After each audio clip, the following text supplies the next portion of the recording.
उस show cause में बड़ा वाज़ेह दर्ज है कि आपको पार्टी इंस्ट्रक्शंस दी गई थी एक सच सेफ डेजिग्नेशन की, कि आप वहाँ पे डेजिग्नेटेड लोगों की सुपरविजन के अंदर वहाँ पे रहेंगे।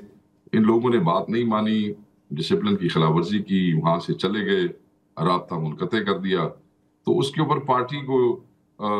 पार्टी के पास ऐसी चीज़ें मौजूद हैं और सस्पेशन है। देखें ना, अगर सस्पेशन ना होती और अगर हम इनको मौका ना देना चाहते तो फिर तो पार्टी इनको पार्टी से निकाल सकती थी।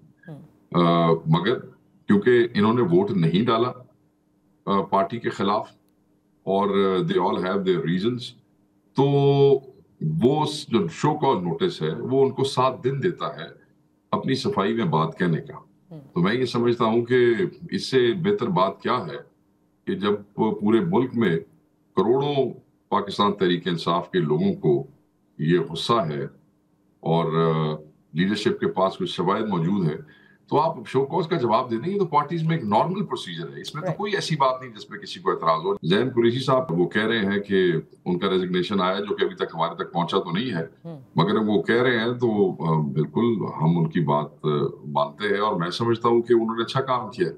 वो अपनी शो कॉज का जवाब दे देंगे तो पार्टी की क़यादत फैसला कर लेगी जी, और फिर हम आपसे शेयर कर लेंगे।